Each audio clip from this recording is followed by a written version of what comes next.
সালটা 1989। সকাল সকাল রশিদ ঘটকের আগমনে হেমলতা ভীষণ বিরক্ত হন। তিনি বারবার পই পই করে বলেছেন, পদ্মর বিয়ে আমি এখনই দেব না। পদ্মকে আমি অনেক পড়াবো। তারপরও রশিদউদ্দিন সপ্তাহে সপ্তাহে এক এক পাত্রের খোঁজ নিয়ে আসে। মেয়ের বয়স আর কতই বা হলো, মাত্র 16। শামসুল আলমের মেয়ের বিয়ে হয়েছে 24 বছরে। পদ্মর বিয়েও তখনই হবে। পদ্মর বিয়ে হবে পদ্মর পছন্দ মতো।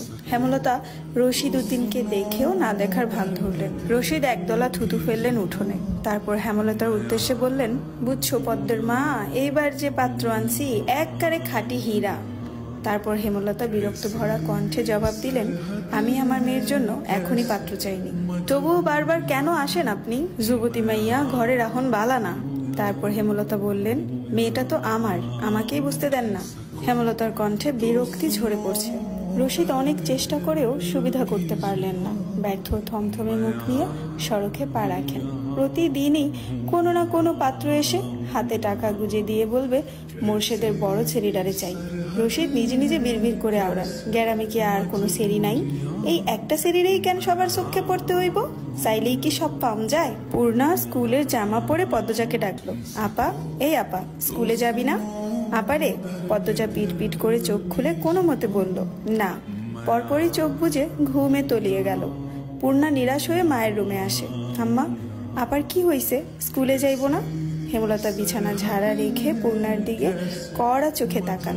রাগী স্বরে বলেন, যাইব কি? যাবে বলবি। পূর্ণা মাথা নত করে ফেলল। হেমলতার কড়া আদেশ, মেয়েদের পড়াশোনা করাচ্ছি, অশুদ্ধ ভাষায় কথা বলার জন্য নয়, শুদ্ধ ভাষায় কথা বলতে হবে।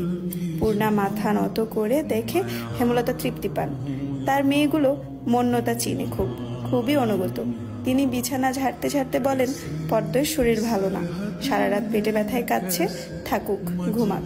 পূর্ণার কিশোরী মন বুঝে যায় পদ্মজা কিসের ব্যথায় কেঁদেছিল। সে রাতে নানাবাড়ি ছিল বলে জানতো না, ভোরেই চলে এসেছে। নানাবাড়ি হেঁটে যেতে 5 মিনিট লাগে। পূর্ণাকে চুপচাপ দাঁড়িয়ে থাকতে দেখে হেমলতা বলেন, তুই যা, মাথা নিচু করে যাবি, মাথা নিচু করে আসবি। আচ্ছা আম্মা। পূর্ণা রুমে এসে আয়নার সামনে দাঁড়ালো, নিজেকে খুঁটিয়ে খুঁটিয়ে দেখলো। এরপর গত মাসে মেলা থেকে আনা লাল লিপস্টিক গাঢ় করে ঠোঁটে মাখে। 14 বছরের পূর্ণা ইদানিং খুব সাজতে ইচ্ছে করে। হেমলতা সেজেগুজে স্কুলে যাওয়া পছন্দ করেন না বলে পূর্ণা আগে থেকে লিপস্টিক মাখেনি। টিনের দেয়ালে কাঠের ঘড়ির কাঁটায় 10টা বাজলো মাত্র। এখনো পদ্মজা উঠল না।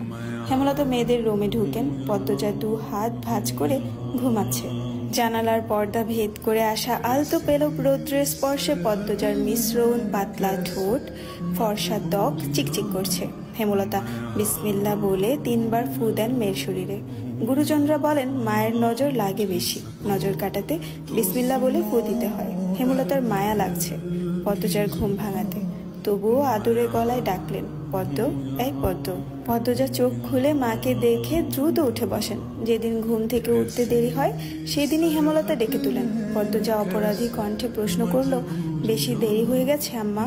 হেমলতা বলেন, সমস্যা নেই, মুখ ধুয়ে খেতে আয়। পদ্মজা দ্রুত কলপারে গিয়ে ব্রাশ করে মুখ ধৌত করে।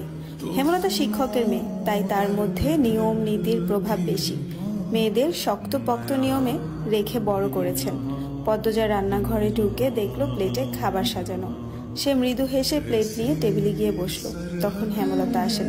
পদ্ম দ্রুত ওড়না দিয়ে মাথা ঢাকে। হেমলতার দেওয়া আরেকটা নিয়ম, খাওয়ার সময় মাথা ঢেকে খেতে হবে। পদ্মজা নিশ্চুপ থেকে শান্ত ভঙ্গিতে খেতে লাগলো। হেমলতা মেয়েকে সহজ কণ্ঠে বললেন, তাড়াহুড়ো করছিস কেন? মুখ ধুতে গিয়ে চুল ভিজিয়ে এসেছিস, খেয়ে রোদে বসে চুলটা শুকিয়ে নিবি। আচ্ছা আম্মা। আম্মা, পূর্ণা প্রেমা আসে নাই? পূর্ণা আসছে, স্কুলে গেছে। প্রেমা দুপুরে আসবে। আম্মা, আব্বা কবে আসবেন? পদ্মজার প্রশ্নে হেমলতা দাঁড়িয়ে পড়লেন। শুকনো গলায় জবাব দেন, জানি না, খাওয়ার সময় কথা বলতে নেই। হেমলতা চলে যেতেই পদ্মজার চোখ থেকে টুপ করে 1 ফোঁটা জল পড়ে পাতে। পদ্মজা দ্রুত হাতের উল্টো পাশ দিয়ে চোখের জল মুছে।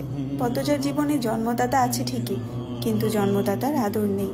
সে জানে তার দোষটা কি, কেন নিজের বাবা বাকি বোনদের আদর করলেও তাকে আদর করেন না, কথা অবধিও বলেন না। 2 বার মাকে জিজ্ঞাসা করেছেন সে, আমি কি তোমাদের সত্যিকারের মেয়ে আম্মা? সন্তান হয় না বলে কি দত্তক কিনেছিলে? আব্বা কেন আমাকে এত অবহেলা করেন? ও আম্মা, বলো না।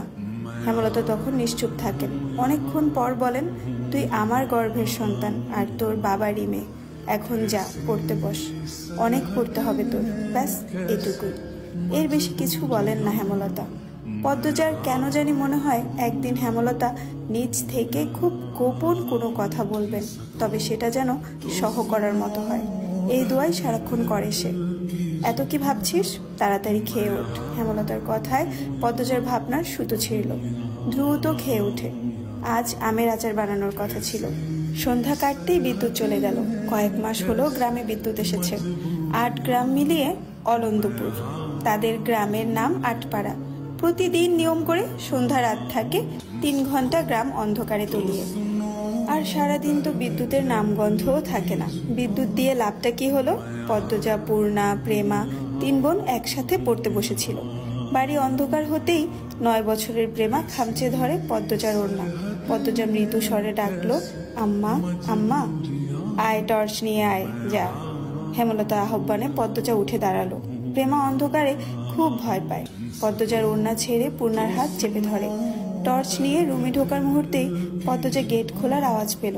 উকি দিয়ে হানিফকে দেখে সে দ্রুত রুমে ঢুকে পড়ল। হানিফ পদ্মজার সৎ মামা। বুবু, বাড়ি অন্ধকার কেন? বাত্তি টাত্তি জ্বালাও। হানিফের কণ্ঠ। হানিফ, আসছিস? হেমলতার রুম থেকে বেরিয়ে পড়লেন, হাতে হারিকেন। হানিফ সবকটি দাঁত বের করে হাসলো, বলল, হ আমি। আয় ভেতরে আয়। হানিফ বারান্দা পেরিয়ে বড় ঘরে ঢুকে বলল, তোমার সেরিগুলান কইতে? আছে, রুমেই পড়ছে। এই আন্ধারেও পড়ে? হেমলতা কিছু বললেন না। হানিফ এই বাড়িতে আসলে কেন জানি খুব অস্বস্তি হয়, অকারণেই। ওদের খাওয়ার সময় হয়েছে, তুইও খেয়ে নে। এইখানে খামু না, তোমরা সরাইখানাত যাইতে হইব। কথাটায় রসিকতা ছিল। গ্রামে থেকেও হেমলতা খাওয়ার জন্য আলাদা রুম নির্বাচন করেছেন। সেটা হানিফের কাছে রসিকতাই বটে। হেমলতা প্রশ্নের জবাবে সোজাসাপটা না দিয়ে বললেন, খেতে চাইলে খেতে আয়। পদ্মজা কিছুতেই খেতে আসলো না। কেমন জড়সড়ো হয়ে আছে।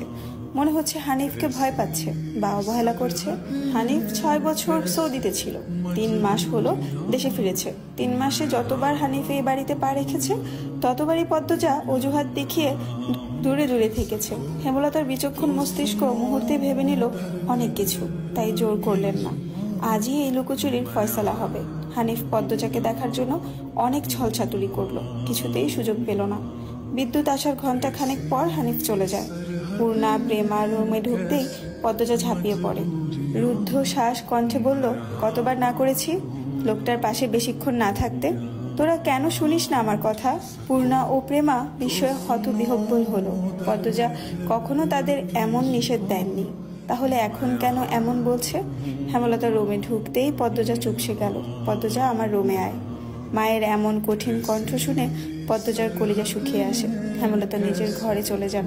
হেমলতা মেয়ের দিকে তীক্ষ্ণ দৃষ্টিতে তাকিয়ে আছেন। পদ্মজা নতজানু হয়ে কাঁপছে। সুন্দরীরা ভীতু আর বোকা হয়, তার দৃষ্টান্ত প্রমাণ হলো পদ্মজা। হেমলতার খুব মায়া হয় পদ্মজার সাথে উঁচু কণ্ঠে কথা বলতে। পদ্মজা রূপসী বলেই হয়তো। গোপনে আবেগ লুকিয়ে তিনি বজ্র কণ্ঠে প্রশ্ন করলেন, কি লুকাচ্ছিস? হানিফের সামনে কেন যেতে চাস না? সে কি করেছে? পদ্মজা ফোপাতে থাকে। হেমলতা সেকেন্ড কয়েক সময় নিয়ে নিজেকে সামলান। কণ্ঠ নরম করে বলেন, হানিফ ধরিবাজ লোক, সৎ ভাই বলে বলছি না। আমি জানি তার ব্যাপারে যে কোনো কথা আমার বিশ্বাস হবে। তুই বল, কি লুকাচ্ছিস? মায়ের আদরে কণ্ঠে পদ্মজা আচমকা বাঁধ ভাঙা নদীর মতো হু হু করে কেঁদে উঠল। হ্যালো, আসসালামু আলাইকুম এভরিওয়ান।